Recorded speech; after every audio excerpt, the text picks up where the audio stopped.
Jesus Christ. How did a movie like this get greenlit, man? It probably went a little bit something like this.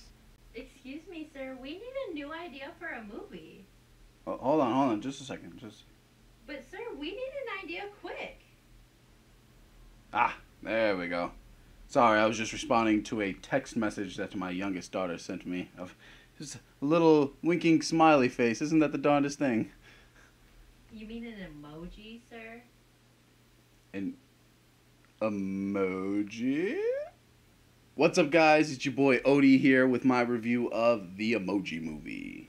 Yuck, right? Where do I even begin? The story follows the emoji man, played by TJ Miller. Emojis are only able to have one expression, and Matt is able to do all types of expressions, so of course that means he's defected, right?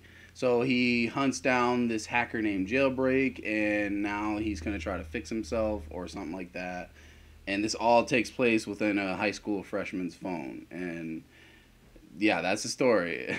Alright, we're going to start with what I liked about the movie. Patrick Stewart as the poop emoji. The few lines that he has are easily the funniest parts of the movie, and that's not really saying much. Another positive would be Maya Rudolph as Smiler. She was funny for like a second.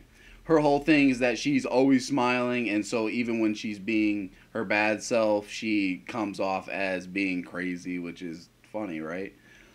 Maybe for like a second, but after the second time, or the third time, or the fourth time, or the fifth time they repeat the joke, it just stops being funny. That is literally the problem with every character, is that they have their shtick, they have their one joke, their one gimmick, and they just kind of repeat the joke over and over and over and over again. The theater I was in had a decent amount of kids, maybe like 5 or 6 families worth, and you know there's a problem when nobody in that bitch is laughing. Like, none of the kids are laughing, none of the adults are laughing, nobody's laughing, except for maybe like 1 or 2 times where you hear some giggles or something like that. And that is strictly from like a poop joke or a fart joke or a booty shaking joke. The movie is painfully unfunny. It's either a lazy pun or some poop or fart joke.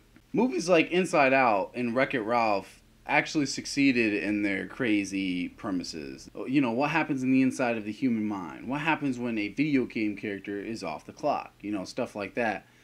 Who the is sitting there just thinking, hey, what if my phone was a whole world and the emojis were the people? If done correctly, and maybe not necessarily focusing on the emoji aspect, this concept could be interesting.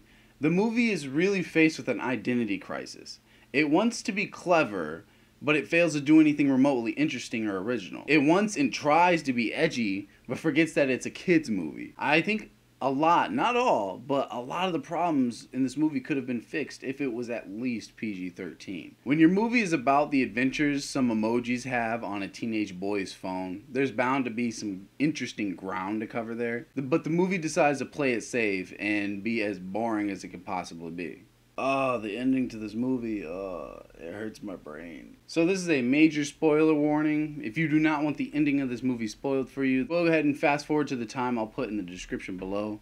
If you haven't already figured out by now, this movie sucks ass and balls, so you probably shouldn't care about me spoiling it for you.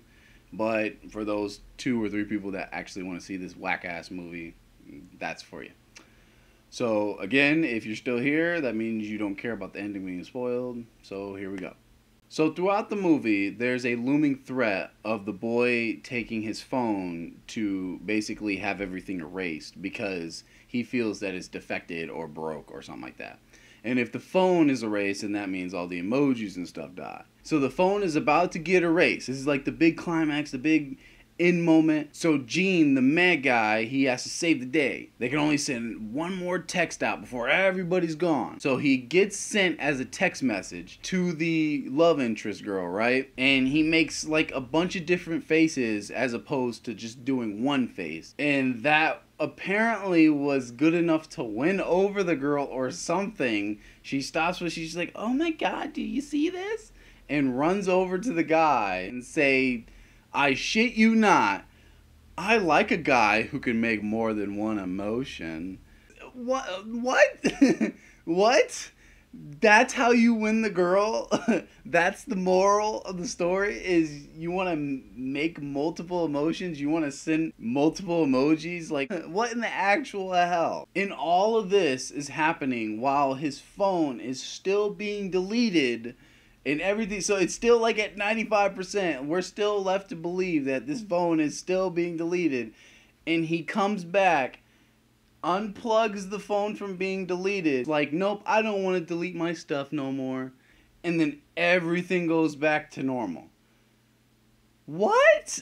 First off, that's not how that works. You don't just start deleting stuff and at about 95% you unplug it or hit cancel and then everything just goes back to normal. That's not how things work. Everything just returns to his phone. Like all his apps, all his data. Like, no. F out of here. That's not how phones work. Not to mention what has to be the worst moral for the story ever.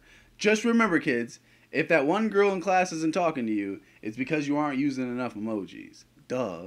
You guys, there's nothing else to say about this movie other than maybe it's worth a watch if you and your friends want to get together and roast the shit out of a 90-minute crap fest. Other than that, avoid at all costs. It's cringeworthy at its best and it's unwatchable at its worst. So yes, a movie about emojis is as stupid as it sounds. Let's all learn from this, move on, and pretend like it didn't happen. That's why I'm giving the Emoji Movie a 1 out of 5. And if you absolutely need to see it, I'd wait to see it on bootleg, because I do not recommend giving these people your money. So my question for today is, what kids movie do you think is the worst? I'm going to have to say the second SpongeBob movie, Sponge Out of Water, is just awful. That movie right there is a whole new level of suck, boy, let me tell you. Go ahead and comment your answer below, and if you enjoyed this video, go ahead and hit that like button. And if you want to see more reviews like this, subscribe as well. I'll see you guys next time.